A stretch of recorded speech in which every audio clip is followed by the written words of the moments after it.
Bersama saya, Cikgu Sumi Syazlin, Cikgu Matematik anda. Jom belajar matematik bab 1 nombor nisbah.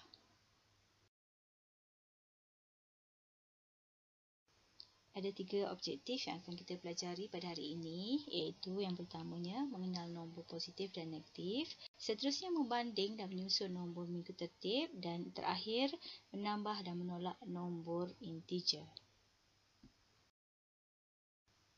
Jom kita mulakan.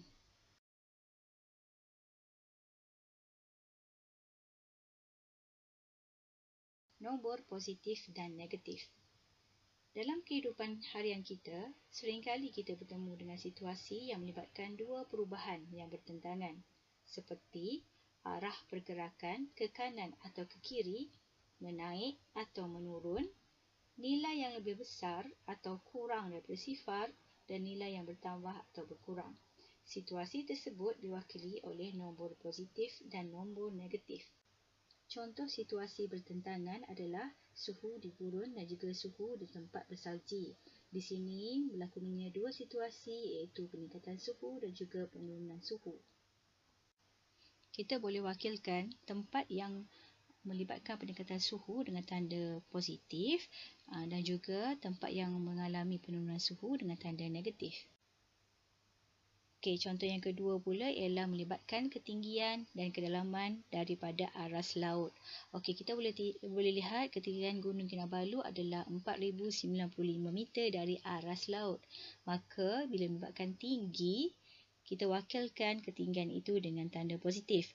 Manakala kedalaman penyelam adalah 100 meter dari bawah aras laut. Maka kita boleh katakan penyelam itu berada negatif 100 meter dari aras laut. Jom kita lihat contoh yang pertama. Soalan ini melibatkan dua situasi bertentangan. Kereta A bergerak ke kanan 40 meter, manakala kereta B bergerak ke kiri 50 meter. Pergerakan ke kanan diwakili oleh tanda positif, manakala pergerakan ke kiri diwakili oleh tanda negatif.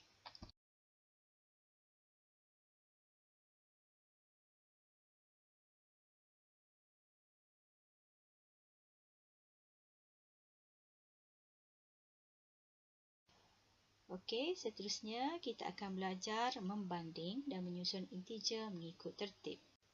Jika diberi nombor positif 5 dan negatif 100, yang manakah nilai yang lebih kecil dan yang manakah nilai yang lebih besar? Untuk pengetahuan murid-murid, nombor positif adalah sentiasa lebih besar daripada nombor negatif. Jika diberi suatu garis nombor adalah lebih besar daripada negatif garis nombor, maka nilainya semakin besar. Manakala semakin ke kiri garis nombor tersebut, nilainya semakin kecil. Sebelah kanan garis nombor diwakili oleh nombor-nombor positif, manakala sebelah kiri garis nombor diwakili oleh nombor-nombor negatif.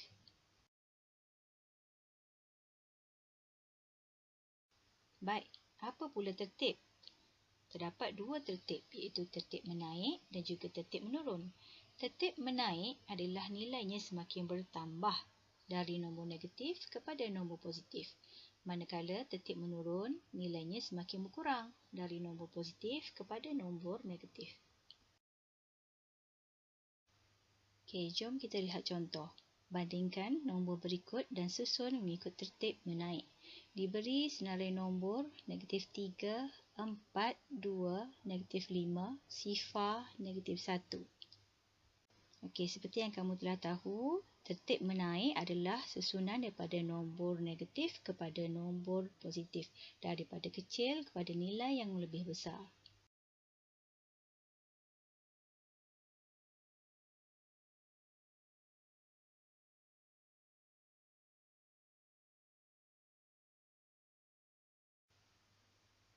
Maka tertib menaik bagi nombor yang diberi adalah negatif 5, negatif 3, negatif 1, sifar, 2 dan 4. Bagaimana pula jika soalan meminta kita menyusun dengan tertib menurun? Tertib menurun adalah daripada nombor positif kepada nombor negatif. Okey, kita terbalikkan sahaja senarai tertib menaik tadi. Okey, 4, 2, sifar, negatif 1, negatif 3, negatif 5. Pembelajaran akhir kita pada hari ini adalah menambah dan menolak integer. Baik, lihat jadual yang diberi. Murid perlu mengingat dan menghafal formula untuk menambah dan menolak integer.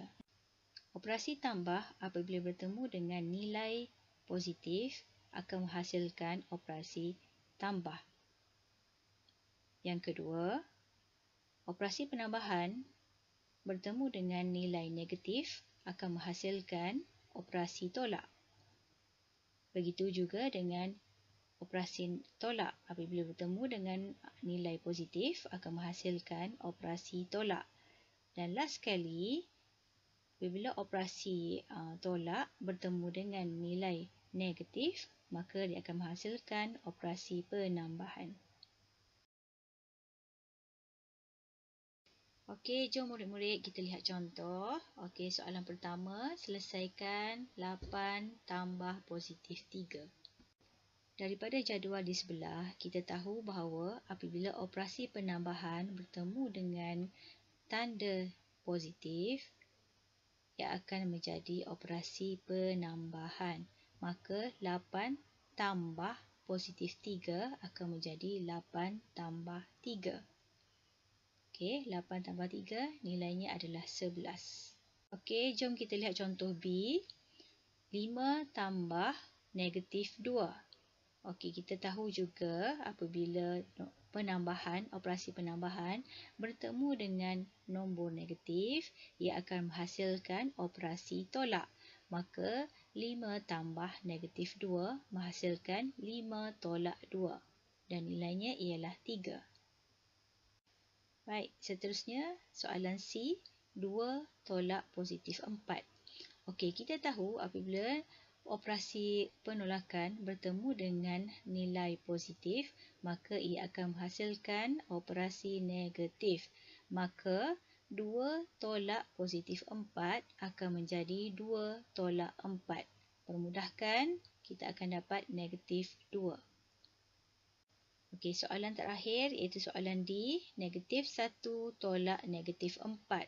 Okey, kita dapat lihat operasi di tengah adalah operasi tolak bertemu dengan tanda negatif. Okey, daripada jadual kita tahu apabila tolak bertemu dengan tanda negatif, ia akan menghasilkan operasi tambah. Maka, negatif 1 tolak negatif 4 akan menghasilkan negatif 1 tambah 4. Okey, tekan kalkulator, kamu akan dapat 3. Baik, itu saja pelajaran kita pada hari ini. Cikgu tinggalkan kamu dengan latihan berikut. Cikgu harapkan kamu berusaha untuk menjawab soalan dengan baik. Okey, good luck.